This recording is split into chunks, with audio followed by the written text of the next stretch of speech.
My name is Clara, a 32-year-old woman who once believed in fairy tale endings. 3 years ago, my life took an unexpected turn when I met Mark, the man who would become my husband. This is our story, a journey of love, trust, and eventual betrayal, set against the backdrop of a seemingly perfect marriage. It was an ordinary Tuesday morning when fate led me to the corner cafe. With a John Grisham novel in hand, I was lost in the world of legal thrillers. That's when Mark entered, his presence immediately noticeable. He had an air of confidence, yet there was a warmth in his smile that felt inviting. "Hey, is that Grisham's latest?" he asked, nodding towards my book. His voice was friendly, tinged with genuine curiosity. "Yeah, just started it." "He's always a good read," I responded, pleasantly surprised by the ease of our conversation. We delved into a discussion about our favorite authors, our conversation flowing effortlessly. Mark had a way of making me laugh, his humor both witty and endearing. As hours passed, it felt like we were old friends catching up, rather than two strangers who had just met. In the weeks that followed, Mark and I grew closer.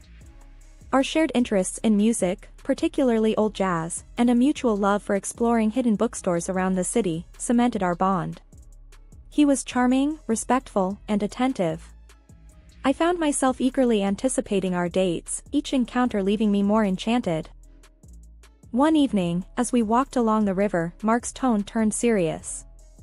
"Clara, I've never felt this way before. I think I'm falling for you," he confessed under the dim glow of the streetlights. His words sent a rush of warmth through me. "I feel the same, Mark.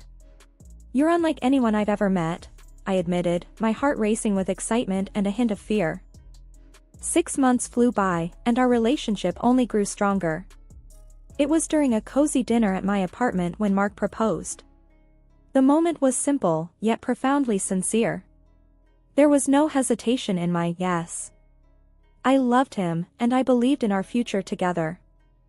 The joy of our engagement, however, was soon met with apprehension as the time came to meet Mark's parents. His mother, Linda, was a stern woman with piercing eyes that seemed to judge my every move. His father was more amiable, but there was an undeniable seriousness to him, especially regarding the institution of marriage. During a formal dinner at their house, Mark's father brought up the subject of a prenuptial agreement. "It's just practical," he stated matter-of-factly. The request caught me off guard, but given my past experience with a cheating ex-boyfriend, I understood the necessity. "I agree, but I have a condition," I said, steadying my voice. "If either of us cheats, the cheater owes the other $100,000. Mark's expression was a mix of surprise and respect. "I promise, Clara, I'd never cheat on you," he said earnestly. I wanted to believe him, to trust that this time my heart was safe. Our wedding was a beautiful affair, filled with laughter, dancing, and promises of forever. The first year of our marriage felt like living in a dream. We traveled to romantic destinations, enjoyed quiet evenings at home, and supported each other's ambitions. Mark was not just my husband, he was my best friend, my confidant. After the whirlwind of our wedding, Mark and I settled into married life with an ease that surprised even me. Our first year was like living in a bubble of happiness, untouched by the outside world. Our honeymoon in Paris was a dream. Strolling along the Seine, we were just two lovebirds lost in the city of love. "Can you believe we're here?" I asked Mark one evening, as we watched the Eiffel Tower light up. He pulled me close and said, "With you, I can believe anything. This is just the start for us, Clara." Those days were filled with laughter, romantic dinners, and promises of a future together. We returned home with a suitcase full of memories and a bond that felt unbreakable. Back home, our days found a comfortable routine. Mark would kiss me goodbye every morning before heading to work, and I'd be waiting with dinner when he got back. We talked about everything and nothing, our conversations stretching late into the night. One night, as we were cleaning up after dinner, Mark said, "You know, I never thought I'd be this happy just doing mundane stuff like washing dishes." I playfully splashed some water at him. "That's because you've got an amazing wife. It's all about good company." He laughed, catching the water in his hands. Absolutely. Best decision of my life, marrying you. Despite our happiness, there was a growing pressure from outside, the expectation of starting a family. At family gatherings, Mark's mom, Linda, would often drop not-so-subtle hints. "So, when are we going to hear some good news?" Linda asked one Sunday lunch, her tone laced with expectation. I tried to brush it off with a joke. "Oh, you'll be the first to know when there's news." But her persistence grew over time, and it started to strain me. Mark noticed my discomfort but reassured me, "Don't let my mom get to you. We'll start a family when we're ready, not a minute sooner." Despite these pressures, our first year of marriage was magical. We celebrated our first anniversary with a quiet dinner at home. Mark surprised me with a necklace I had admired months ago. "Happy anniversary, Clara. Here's to many more years of happiness," he said, his eyes shining with love. I felt tears prick my eyes as I said, "Thank you, Mark. I couldn't have asked for a better partner in life." That night, as we cuddled on the couch, I couldn't help but feel incredibly lucky. I had a husband who loved me, a cozy home, and a future that seemed bright. As our second year of marriage began, the pressure from Mark's family, especially his mother Linda, started to take a toll on me. It wasn't just about starting a family anymore, her criticisms seeped into every aspect of our lives. Linda had a way of making her disapproval known, often under the guise of helpful comments. Every visit became a nightmare for me.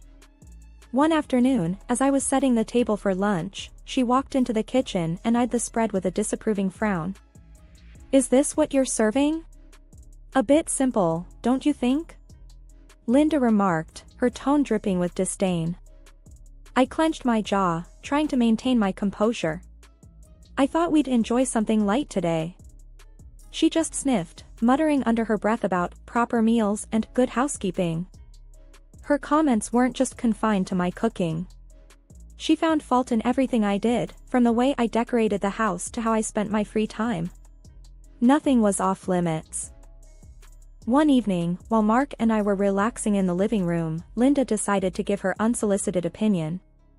"You know, Clara, if Mark gave me the money he spends on you, I could hire a proper cleaner and a cook." Mark looked uncomfortable but didn't say anything. His silence felt like a betrayal. I was seething but managed to say, "Well, Linda, I'm doing my best here." What hurt the most was how Mark's attitude started to change. He began echoing his mother's criticisms, albeit in a more subtle way. After one of Linda's visits, Mark casually mentioned, "Mom might have a point about the house. Maybe we should consider getting some help."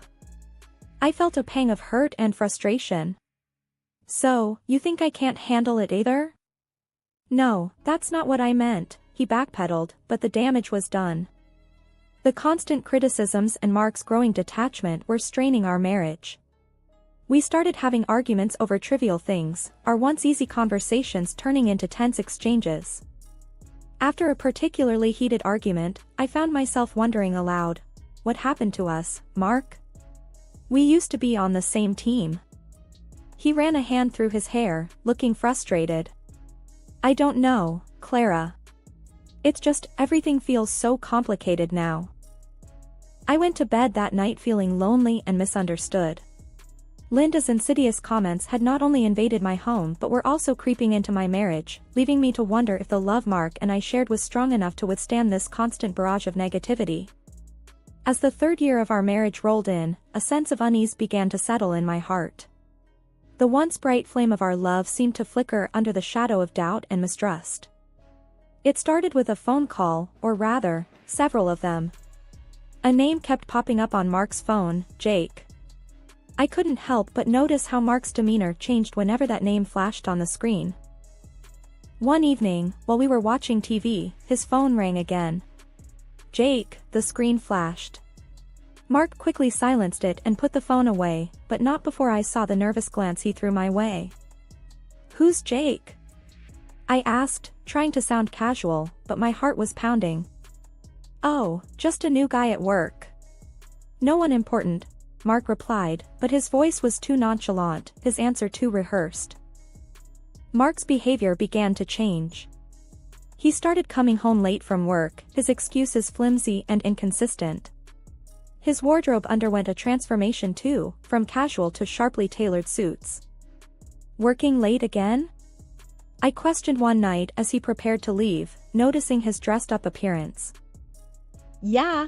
A big project, he said without meeting my eyes. Don't wait up. One day, my frustration boiled over. As Mark was about to leave for another late night at work, I confronted him. This isn't like you, Mark. What's really going on? I demanded, my voice trembling with a mixture of anger and fear. Mark sighed, his expression a mix of guilt and annoyance. I told you, it's just work. Why can't you trust me? Because you're hiding something. You're never here, and when you are, it's like you're a million miles away, I shot back, my eyes stinging with tears. Mark didn't respond. He just grabbed his coat and left, leaving me standing there, feeling more alone than ever. That night, lying in our empty bed, I made a decision. I couldn't live in this limbo of doubt and suspicion. I needed to know the truth, whatever it was. The next morning, I called a private detective. It felt like a betrayal, but the constant worry and uncertainty were eating me alive. I needed answers, and I was determined to get them, no matter what they revealed about the man I thought I knew. The days after contacting the private detective were a haze of anxiety and anticipation. I felt like I was walking on a tightrope, trying to maintain a semblance of normalcy while my world was quietly crumbling around me. Then the call came, and with it, the shattering of my last hopes. Mrs. Johnson, we have conclusive evidence. I'm afraid your suspicions were correct. The detective's voice was solemn, heavy with the weight of the news he was delivering. He explained that Mark had been having an affair. The mysterious Jake on his phone was actually a woman. My heart sank as he detailed their meetings, providing timestamps and photos. It was irrefutable. I sat there, phone in hand, feeling a mix of devastation and vindication. My worst fears weren't just fears anymore, they were cold, hard facts. Despite the pain, I decided not to confront Mark immediately. I needed more than just the evidence of his infidelity, I needed to understand the full extent of his deceit.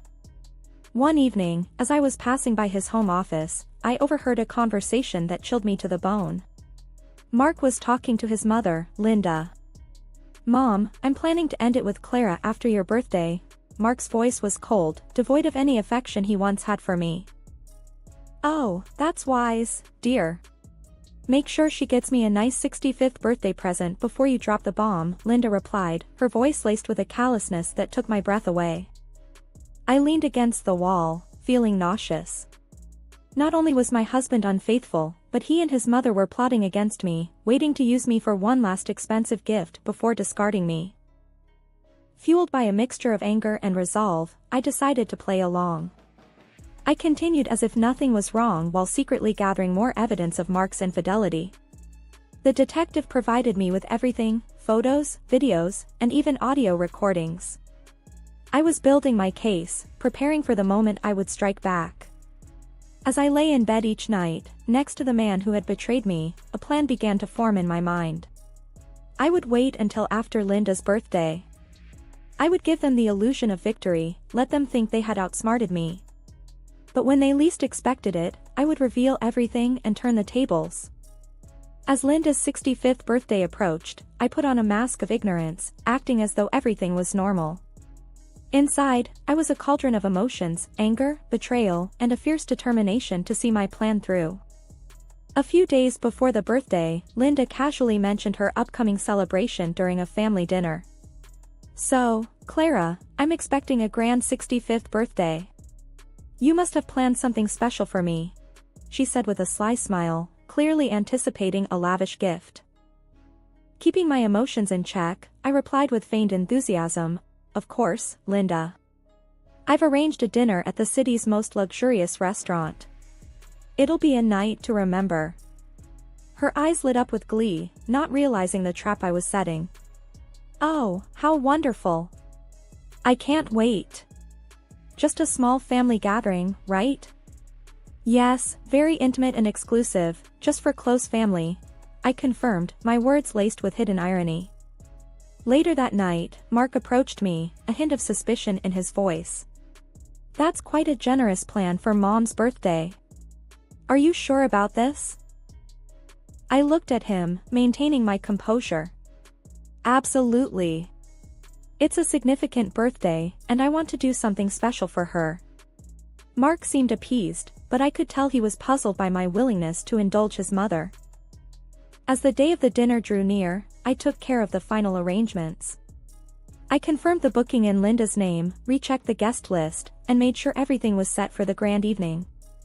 I was playing the dutiful wife and daughter-in-law, but underneath the facade, I was ready to expose the betrayal and deceit that had been festering in our marriage.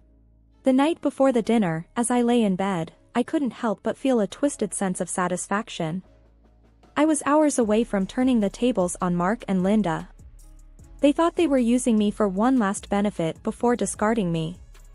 Little did they know, I was the one controlling the game now. The evening of Linda's 65th birthday was set in a luxurious restaurant, every detail meticulously planned to reflect the grandeur of the occasion. As Linda reveled in the opulence, I played the part of the gracious daughter-in-law, masking my inner turmoil with a practiced smile. As the dinner drew to a close, the waiter presented the bill is for $4,500. I reached for my card with a steady hand, my heart pounding in my chest. After swiping the card, I glanced around the table, seeing Linda's satisfied smirk and Mark's uneasy expression. Thank you for such a wonderful evening, Clara. This is truly generous, Linda cooed, her voice dripping with insincerity. It was then that Mark leaned in, his voice laced with mockery. By the way, Clara, I want a divorce. The words hit me like a physical blow, but I refused to let them see my pain. Linda, seizing the moment, chimed in sharply, well, then, I guess you should leave. This is a family gathering, after all. Without a word, I stood up and left the restaurant, my dignity intact despite the turmoil inside. As I walked away, I pulled out my phone and swiftly canceled the payment. Then, with a few more taps, I blocked the shared account, ensuring Mark couldn't cover the cost either. Back at home, I packed my belongings quickly, the finality of my actions setting in. I was leaving this chapter of my life behind, stepping into an uncertain but hopeful future. Soon, my phone erupted with calls. I answered, and Linda's voice, shrill with rage and panic, filled my ears. The payment didn't go through. The restaurant staff called the police. What have you done? Her words were a cacophony of anger and disbelief, but I remained silent, letting her tirade wash over me. This was their doing, their betrayal and manipulation coming back to haunt them. After hanging up, I looked around the empty house, a place once filled with dreams and love now just a hollow shell. I took a deep breath, stepped out the door, and didn't look back. Their calls continued, a desperate plea for help that I no longer felt obliged to answer. I had made my move, exposed their deceit, and now it was time for me to rebuild, away from the lies and the pain that had defined my life for far too long. After leaving my marital home, I spent a restless night at a friend's place, my mind racing with what needed to be done next. The morning sun brought with it a sense of clarity and determination. It was time for the final confrontation. I arrived at the house to find Mark and Linda waiting, their faces a mix of anger and confusion. Clutching the divorce papers and the evidence of Mark's infidelity, I steeled myself for the battle ahead. Linda was the first to break the silence, her voice dripping with scorn. So, you've come crawling back? After embarrassing us like that? I met her gaze, unflinching. I'm not here to crawl. I'm here for a divorce. Mark, who announced our divorce a day ago, suddenly tried to win everything back. Clara, can't we talk about this? It was a mistake. I cut him off, holding up the evidence. Save it, Mark. Your mistake was ongoing and well documented. Linda scoffed, trying to regain control. You think you can just walk away and leave us with nothing? You're nothing without us. I laid the divorce papers on the table. Actually, it's you who will be leaving me with something. According to our prenup, Mark owes me $100,000 for his infidelity. Mark's face went pale, and Linda's eyes widened in shock. As they scrambled to respond, I felt a weight lifting off my shoulders. This was it, the end of the lies, the deceit, and the pain. You can try to fight this, but the evidence is clear. I suggest you pay up and move on, I said, my voice steady. Mark looked defeated, and Linda was speechless, her usual bravado gone. With no further words, I turned and walked out of the house, the door closing behind me with a finality that felt like freedom. The calls and pleas that followed fell on deaf ears. I had closed that chapter of my life for good. In the end, they paid. Mark had to borrow from his parents, but I didn't care where the money came from. It was a small compensation for the betrayal, but more importantly, it was closure. As I sat in the lawyer's office, signing the last of the papers, I felt a sense of peace. The journey had been painful, full of betrayal and heartache, but I had come out stronger, more resilient. I walked out into the sunlight, a free woman, ready to start anew. The future was uncertain, but it was mine to shape. After all the darkness, I finally felt like I was stepping into the light.